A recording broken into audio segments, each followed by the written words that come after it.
Yay, and the camera was still on. Hey guys, Rocky with Wild Edge Outdoors here again, and I'm out here with Pete Comstock. He's put a ton of hours on Lake Pend Oreille fishing for lake trout, or Mackinaw, and he's going to show us a little bit what he does today. See if we can catch a few macks today. Want to tell us a little bit about what you do to get started here? Yeah, today we're going to be fishing with what's called a Dodger and mini squid setup. We're going to be fishing first of all in a depth of about 85 feet. And this area here, I've caught lots and lots of fish using this setup, and hopefully we can get Rocky into some fish. I hope so. All right, let's get started. Looks like you've already got these pre-set up for what you know works. But usually, for the smaller fish, I use a smaller Dodger, and the color I like using is a color like this, sometimes a little bit of red in it. But I like the ultraviolet colors, and under here is actually glow. Okay. And something I started doing years ago was putting this little smile blade on it. It really tends to increase my success ratio. Nice.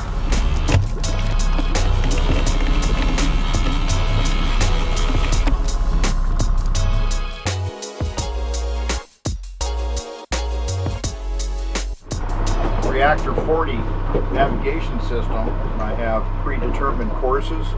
Oh, cool. So the boat's steering itself. So how does that set up on a gas motor like that? Because I've seen the what do you call them, spot lock or whatever on the electric motors.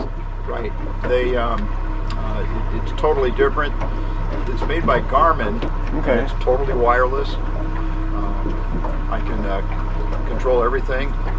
This here, make U-turns, different courses, adjust speed. When we get a fish on, there's a button I hit that automatically goes to an idle. So you don't have to slow down by actually stepping down. You just hit the idle button. Like I said, it has courses in it that I've already programmed in. And once I set that course, all I have to do is watch the fishing poles. Wow, that sure makes it a lot easier. But how do you preset the courses? Is this something that you've already tracked and then it's in the GPS on your depth finder? What I have to do is I have to start out with a totally clean screen, no tracks on it. And I start a track and I go all the way through that track, and then when I'm satisfied with that track, I'll save it and then give it a name and turn it into a permanent track. Okay. The problem I had here a couple of days ago was trying to establish the track and trying to stay at a specific depth. I got about halfway through it and a big charter boat came in, and he had the right-of-way, so I had to change my course. Well, that screwed up that one track. So I turned around, tried it again, and here a sailboat came through, and the sailboats have the right-of-way, you know, when they're under wind power. And so I had to stop, turn around, try it again, and I was going through a third time, and that's when the sailboat decided to turn around and come back through. So I had to change my course, and eventually I got it. So then I saved that track. Right now we're on a track, I call it my 85-foot track, but because the water is down 3 feet, we're actually fishing at about 82 feet, and then I just adjust the depth of the downriggers to compensate for that 3 foot difference. Sure. See, right now it says 83 feet. So do you even look to see if there's fish on the bottom at this point? If I see some, I'll start pointing them out. It's funny because sometimes you see lots of fish on the graph and you not get any bites. Yeah, I'm familiar with that one very well. And then sometimes you don't see any fish and you get lots of bites. So. That's weird, yeah. Huh.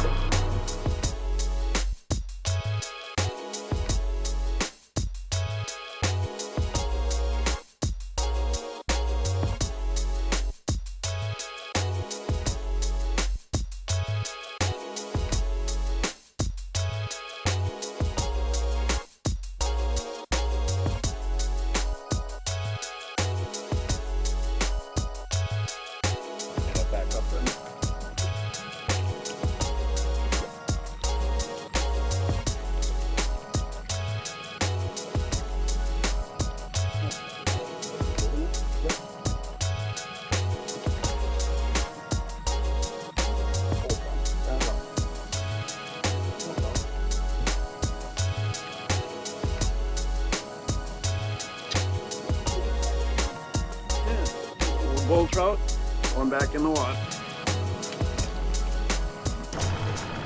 Yeah, good at untangling stuff. I've had a lot of experience. That was on that goal one. Yeah, the boat was. Once again, just 30 feet behind the boat and About 20. So, 20? Okay. Yeah.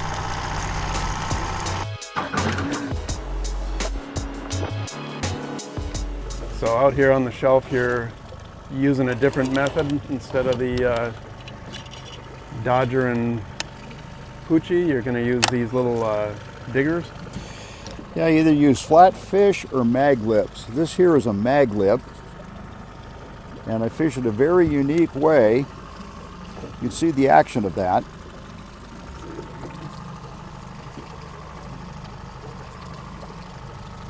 And to get it right on the bottom, I have it on 60 feet of leaded line. Do you have a leader from the leaded line to the lure then too? Yeah, it was 5-foot leader. Okay. 5.5 foot. We're going to be fishing at about 75 feet deep. So I'll keep this, about 10 feet off the bottom, and that leaded line brings it down the rest of the way. And once it gets past the leaded line, it goes back into the monofilament line. And I want to clip my downrigger release into the monofilament line, not into the leaded line. It makes it a lot easier to release it. And when you go to release it, if it's in the leaded line and you snap it, that leaded line has a tendency to break. So I want to put it into the monofilament line. And fishing this method, you don't have to have your downrigger ball right on the bottom, because that leaded line is what brings it down close to the bottom. Okay, that's pretty cool. A lot less headache worrying about whether you're going to lose your downrigger ball or the downrigger. Usually I fish 75 feet deep, but because the lake level is low, we're going to be fishing about 72 feet deep because the lake level's down about 3 feet. This here has been a good color for me for the last few times. That chrome perch. Cool. See, it's on about 5 feet a leader. All right. These mag lips have kind of an erratic action. When I fish with the flat fish, they have more of a serpentine action. These mag lips, last September, when my girlfriend and I were fishing out here in the fishing derby, we took first place and second place on the mag lips. Nice. Right out here in this area here. What speed do you usually fish these guys? I like fishing these from about 1.3 to 1.5 knots, which is about 1.4 to 1.6 miles per hour. Okay. I like using the Scotty releases. They have such a much more smooth release than the ones that come with the Canon downriggers. Yeah, I think the Scotty releases are pretty popular overall. Just about ready to come into that 72, 73 foot. And as we come into it, the boat will steer itself right through the track that I have for it. I'll run this up to about 1.4 knots. You can see the bottom start to come up. And just about the time that we hit that 72 foot, the boat will turn itself. Yeah, I can see that system is well worth 30 some $100 for it. All right, here we go. Pop it loose. Hit the switch on the downrigger.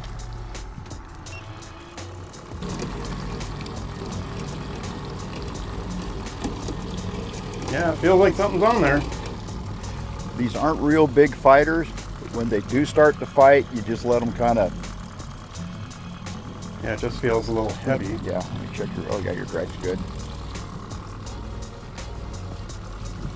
Probably not a super big fish, so I'll get the medium net out. It feels a lot heavier than that bull trout.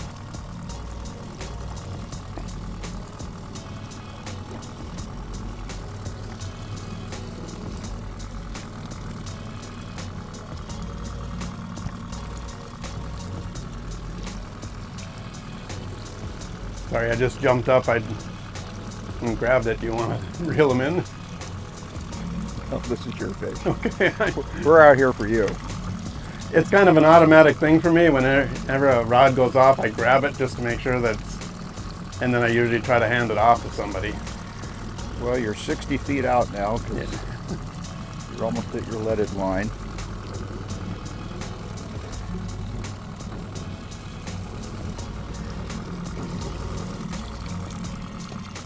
They usually like to flop around quite a bit once they see the boat. Yeah. Remember, pike are really good about that. They see the boat and they just go ballistic.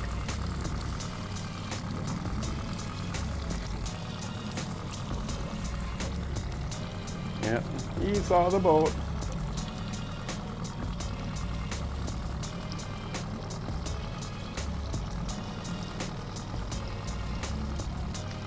And as you get them close, you don't raise your rod way up. You bring your rod in kind of sideways. So sometimes when you raise it way up, you pull the hook out of their mouth. Oh, no kidding. You don't want to do that.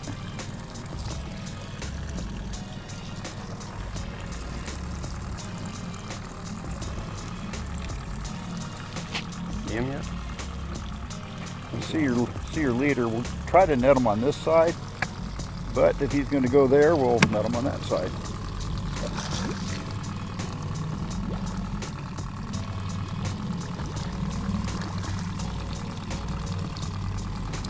He's going away. Not bad fish. Yeah, that's nice. And it's a lake trout.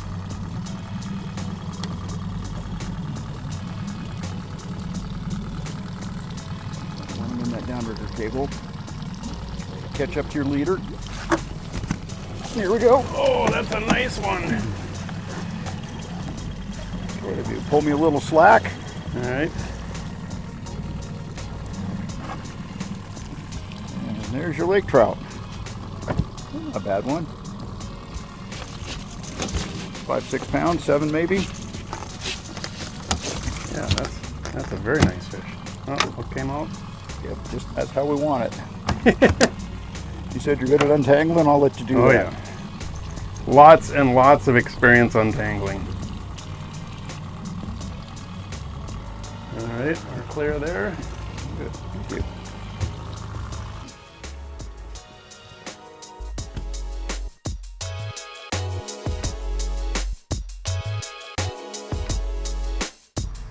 Yay, and the camera was still on. How about that? Got another fish going. Yeah, he's on there. So far, this guy doesn't feel as heavy as the other one. They sometimes fool you. Yeah, could be just swimming with us. There's the lead core line. Yeah, usually by now you get more fight out of them.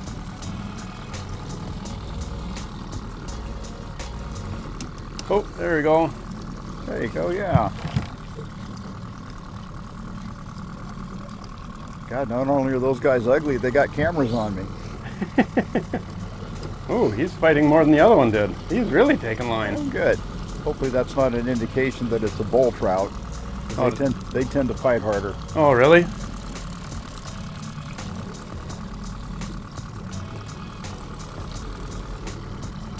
Oh, he let go. Did he? Is he off? Yep.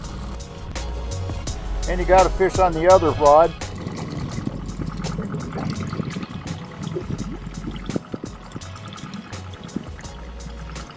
When we're done with here, I'm gonna have to check that app. I think we're at that time.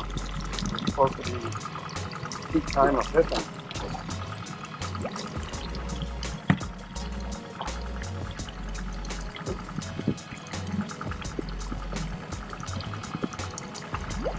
I see him down there.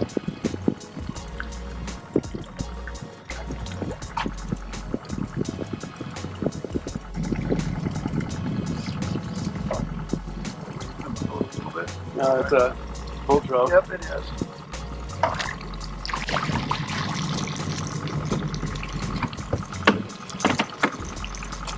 Give him your slack. Yeah, him hooking in last week.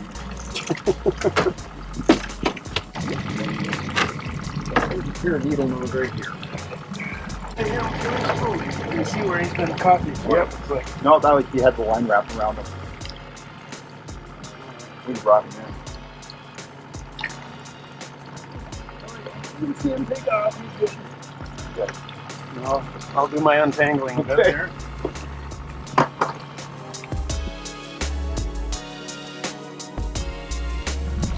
Okay, so we're gonna fish a different area now, and so we're going to a different lure instead of those little diggers. We're using a Dodger and a hoochie now. Is that what we're doing? Dodger and a hoochie or a mini squid. Mini squid is also called a hoochie. And the Dodgers have a side-to-side action. I like letting it out about 20 feet behind the boat. And send it down to about 5 feet off the bottom. And 83 feet. So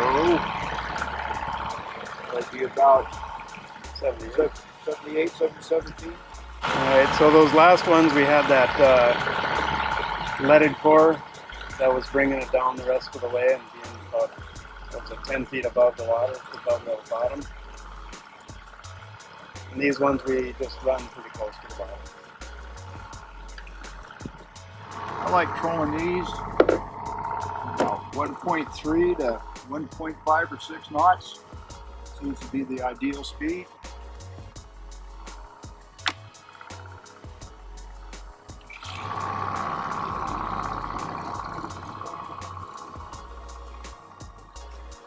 A little fast, slow it down a little bit. This Reactor 40 makes it real nice. I can control everything with this remote right here. Control the speed, direction. Makes it pretty simple. Makes a lazy fisherman out of me. On menu, navigation chart, waypoints and tracks. Save tracks. This is nursery 85. Follow track. Forward on this one. Engage. Cool. I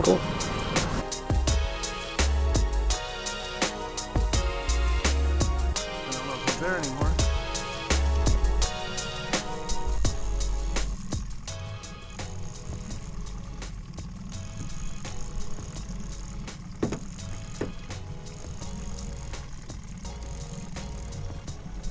I think he's there.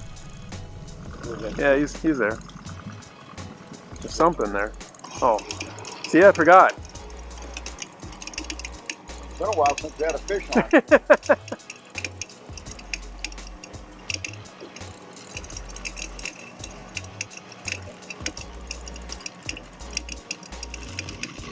Ooh, he looks like decent size.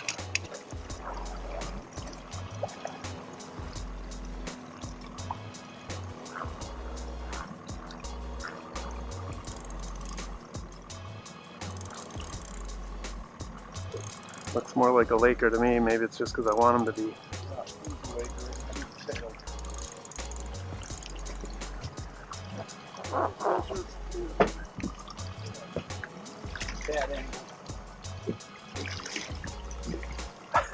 There we go. And he hit the spoon. Yeah. Flip them out. Alright. Now, do you like eating fish? Oh yeah. Good. Good thing you didn't lose them. So I was going to say if you lost that one, we're going to call it a day.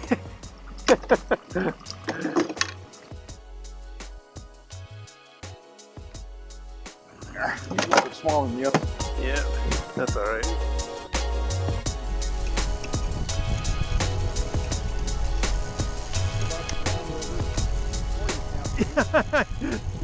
Yeah, I screwed up.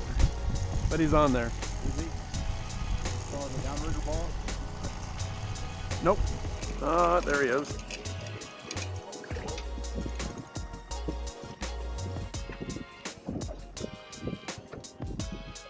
Thingy mat.